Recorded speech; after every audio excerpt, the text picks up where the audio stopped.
Hello, everyone. This is Bennett Forrest, your fantasy football commissioner, here to welcome you to another year of the ForrestLand MishMash Fantasy Football League presented by ESPN. I'm excited to be returning, of course, not as the two-time champion as I was last year, but as a playoff runner-up. I'd like to welcome back our returning champion, John Gallo, general manager of the Catonsville Cartel. I'd also like to welcome two new members of the league, Chioma, who is Temi's brand new fiance as of about a month ago. Congratulations to you two. Also, Tim Mayer, who's one of John Gallo's friends. So, welcome to new guys to the league. A couple people have left the league for personal reasons, but this is our new league, and it should be a very, very fun league. A couple new things to tell you about. One is for the weekly recap. A couple years when I first started this, it was just me on video, which obviously got a little tedious. Then last year I went to just the screen capture, and now I figured I'd do both. So you have me in the corner, hi, and also the main part of the screen elsewhere as normal. So a couple new things. That's the one new thing to tell you about. Another new thing is the league dues. This is also always a source of annoyance for me and everybody where I have to keep reminding people. So I have to say that I'm excited about this new feature called Tilt, which is basically a online service that allows me to collect dues via the internet with very, very minimal cost to you. So everybody knows that the league dues are $25. If you pay through this Tilt application, it'll be a 95-cent fee, which obviously is about the price of a postage stamp anyway. So I would encourage everybody to go ahead and pay.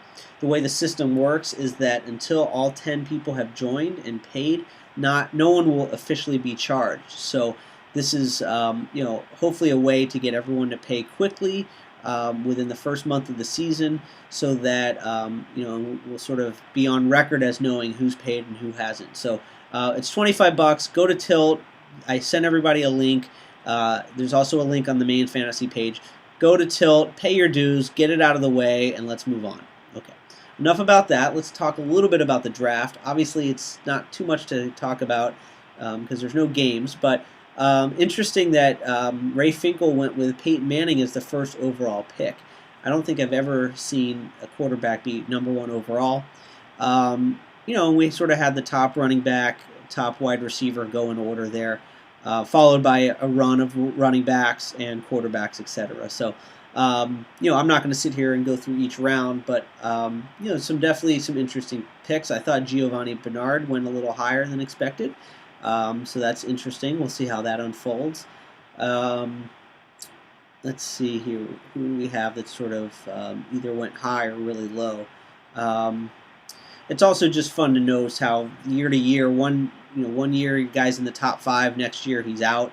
Andre Johnson's a great example. He was a stud, way up there with Calvin Johnson maybe 2 years ago. Not quite there yet or anymore, but he's still in the top, one of the top wide receivers. He went in the 4th round. I know, let's see, again, I don't want to bore everyone. Ben Tate, that's a little high for Tate. He will be the starting guy in Cleveland, and he always did well backing up Arian Foster in Houston. Not sure how he's going to do with that offense in Cleveland. Going through quickly, everyone's got their own way of doing things. Tim Wright was definitely a stretch. Total homer pick by the Calvinators. Patriots fans, but to pick a backup tight end in round 8 is a little bit of a stretch. We'll have to see how that works out. Toby Gerhart only had about 200 yards rushing last year. I guess now with Maurice Jones-Drew out of Jacksonville, he gets the starting nod there.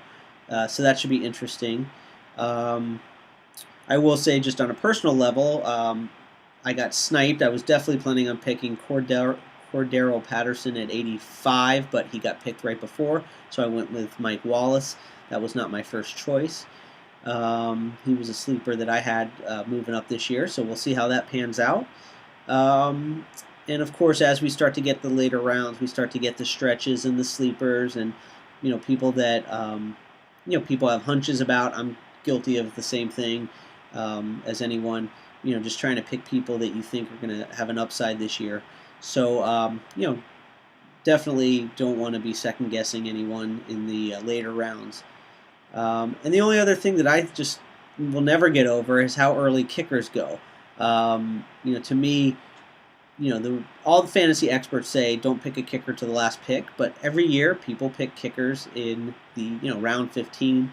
So I'm not saying that picking a kicker in round 15 you're losing that much, but you definitely lose an opportunity to get someone to take a flyer on someone who you think is going to be good, or Steve Smith obviously has got a history of being good, so just a quick example there.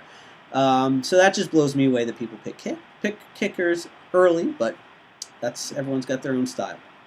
So that's about it. We'll have to see how everything goes. Again, I'm excited about the season. It starts tonight with a game. And don't forget, there's Thursday night games every week. And just a reminder that if your team's out of it in 6 or 8 weeks, you still have to put a team on every week. You still have to commit to at least swapping out your bye players. So make sure you do that. Make sure you pay your league dues. And most of all, make sure you have fun. Hopefully we can get a little bit more smack talk on the message boards, but I think we have one of those leagues where everybody has kids or just has busy lives, so not too much smack talk in this league, but hopefully we can get some fun conversations going a little bit more than we have in years past. So again, welcome to the league. I'm excited about the new league. Good luck to everyone, and we'll see if John Gallo can defend his title, or if one of the newer teams will step it up this season. So thanks a lot, and enjoy the season, guys.